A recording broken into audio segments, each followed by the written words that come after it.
Maximum মানুষ ক্রয় সূত্রে অথবা ওয়ারিশ সূত্রে কোনো না কোনো জমির মালিক। আর আমরা যারা ক্রয় সূত্রে অথবা ওয়ারিশ সূত্রে বিভিন্ন জায়গার মালিক, এর মাঝে ম্যাক্সিমামই আমরা আমাদের জমির কত শতাংশ জমি অথবা কত কাঠা জমি এটা আমরা নিজেরা বের করতে পারি না, এবং এটার জন্য আমরা ডিপেন্ডেন্ট থাকি আমিন বা সার্ভেয়ারদের প্রতি।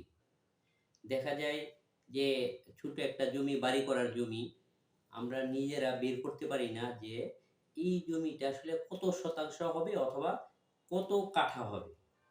আজকের ভিডিওটি প্রথম থেকে লাস্ট পর্যন্ত যদি দেখেন, তাহলে আপনি আপনার জমি কত শতাংশ বা কত কাঠা এই হিসাবটা নিজেই বের করতে পারবেন। সেজন্য ভিডিওটি না টেনে প্রথম থেকে একদম লাস্ট পর্যন্ত দেখুন। এই যে এখানে আমি যে একটা জমির প্লট করছি, এইটা ধরে নিতে পারেন আপনার একটা জমি, ঠিক আছে? এই প্লটটা দেখেন, এটার দৈর্ঘ্য এবং প্রস্থ হুবহুব এক না। আপনি দেখেন দৈর্ঘ্য, দেখেন এই যে দৈর্ঘ্য একদিকে আছে 70 ফুট, আরেকদিকে আছে 72 ফুট, এই দুইটা সেম না। আবার প্রস্থ যদি দেখেন 44 ফুট, আর এই দিক দিয়ে আছে 45 ফুট, এটাও সেম না।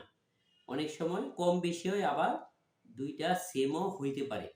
তো আমরা দেখব এই যে প্লটটা করা হয়েছে, এই প্লটটা আসলে কত শতাংশ জমি হয় বা কত কাঠা জমি হয়। সো ভিডিওটি না টেনে প্রথম থেকে লাস্ট পর্যন্ত দেখুন। যদি আমাদের জমির ক্ষেত্রফল বের করতে হয়, আমরা জানি আয়তক্ষেত্রের ক্ষেত্রফল হচ্ছে দৈর্ঘ্য ইনটু প্রস্থ। তাহলে আমরা প্রথমে দৈর্ঘ্য বের করি, ঠিক আছে? ওকে, এখানে আমরা গড় দৈর্ঘ্য বের করব। দেখেন গড় দৈর্ঘ্য হচ্ছে, এদিকে আছে 70 ফুট আর এই পাশটায় আছে 72 ফুট। তাহলে গড় দৈর্ঘ্য ইকুয়াল টু কত হয়? গড় দৈর্ঘ্য ইকুয়াল টু হচ্ছে, এখানে দেখেন 70 ফিট প্লাস 72 ফিট। তাইলে এখানে দেখেন গড় দৈর্ঘ্য হচ্ছে, এই দিক দিয়ে আছে 70 ফিট, এদিক দিয়ে আছে 72 ফিট। তাহলে 70 ফুট যোগ 72 ফুট সমান সমান হয় 142 ফুট। তো যেহেতু আমি গড় দৈর্ঘ্য বের করব, এই জন্য 142 ফুট ডিভাইডেড বাই 2 সমান সমান হচ্ছে 71 ফুট হয়। তাইলে গড় দৈর্ঘ্য হয় এখানে 70 ফিট আর এখানে 72 ফিট। এই 70 ফুট আর 72 ফুটকে যদি অ্যাভারেজ করা হয়, তাইলে আসে 71 ফুট। তাইলে আমার বের হয়ে গেল গড় দৈর্ঘ্য। এবার আমরা বের করব গড় প্রস্থ। আচ্ছা, গড় প্রস্থ যদি বের করতে হয়, তাহলে দেখেন এক পাশ দিয়ে আছে হচ্ছে 44 ফুট আর অন্য পাশ দিয়ে আছে হচ্ছে 45 ফুট। তাহলে গড় প্রস্থ সমান সমান কত? 44 ফুট প্লাস 45 ফুট সমান সমান 89 ফুট। আর যেহেতু আমি গড় বের করব ভাগ 2, তাহলে এটা হয় 44.50 ফুট। তাহলে আমার দৈর্ঘ্য বের হয়ে গেল, গড় দৈর্ঘ্য, এবং গড় প্রস্থও বের হয়ে গেল। এখন আমি ক্ষেত্রফল বের করব। তাহলে ক্ষেত্রফল ইকুয়াল টু দৈর্ঘ্য ইনটু প্রস্থ। এখন এখানে আমি দেখেন কি করছি, ক্ষেত্রফল সমান গড় দৈর্ঘ্য, এই যে দৈর্ঘ্যের গড় বের করলাম, ইনটু গড় প্রস্থ। তাইলে আমি গড় প্রস্থ বের করলাম। তাহলে এখানে কি দেখেন, গড় দৈর্ঘ্য হচ্ছে 71 ইনটু গড় প্রস্থ হচ্ছে 44.50 বর্গ ফুট। ক্ষেত্রফল যখন না আমি বের করতেছি, এটা বের হচ্ছে কি বর্গ ফুট বের হচ্ছে। তাহলে 71 ইন্টু 44.50 বর্গ ফুট সমান সমান 3159.50 বর্গ ফুট। 3159.50 বর্গ ফুট বের হয়েছে। এই যে প্লটটা আছে, এই প্লটে টোটাল জমি আছে 3159.50 বর্গ ফুট।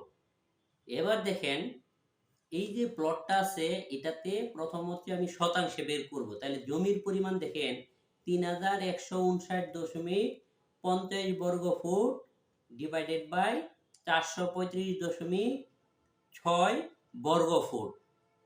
তাহলে বের হয়ে যাবে হচ্ছে শতাংশ। কত শতাংশ বের হলো?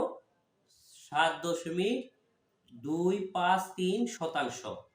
আমরা জানি 1 শতাংশ ইকুয়াল টু 435.6 বর্গ ফুট। এই জন্য আমি যখন জমির পরিমাণ শতাংশে বের করলাম তখন হচ্ছে এই যে এই জমিটার টোটাল বর্গ ফুট হচ্ছে 3159.50 বর্গ ফুটকে ভাগ করছি 435.6 বর্গ ফুট দিয়ে। তাইলে এখানে বের হয়ে গেছে 7.253 শতাংশ।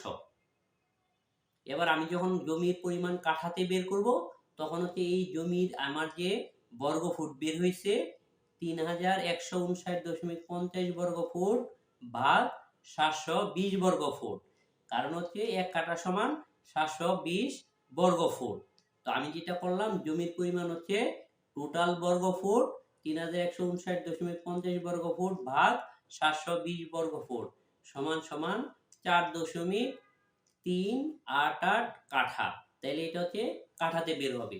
জমির যে পরিমাণ, যে জায়গা, যে বর্গ ফুটটা বের করবেন সেটাকে যদি 435.6 বর্গ ফুট দিয়ে ভাগ করি তাহলে হচ্ছে শতাংশ বের হবে। আর জমির পরিমাণ যে বর্গ ফুটটা বের হয়েছে সেই বর্গ ফুটকে যদি 720 বর্গ ফুট দিয়ে আমরা ভাগ করি তাহলে বের হয়ে যাবে হচ্ছে কাঠা। এইভাবে আপনি আপনার জমি কত শতাংশ বা কত কাঠা অনায়াসে বের করতে পারবেন। সো এইভাবে আপনি আপনার জমির শতাংশ এবং কাঠায় কতটুকু হয় সেটা বের করে নিতে পারবেন। আমাদের চ্যানেলে জমি বিষয়ক আরো কতগুলো ভিডিও আছে। জমির খাজনা কিভাবে পরিশোধ করবেন, কিভাবে অগ্রিম খাজনা দিবেন এই রিলেটেড ভিডিও আছে এবং নিত্য নতুন টেক রিলেটেড ভিডিও পাবেন আমাদের এই চ্যানেলে। সো চ্যানেলটিকে সাবস্ক্রাইব করে সাথেই থাকতে পারেন। আজ এই পর্যন্তই। অন্য কোনো দিন অন্য কোনো টপিক নিয়ে আবার কথা বলবো। সেই পর্যন্ত ভালো থাকুন।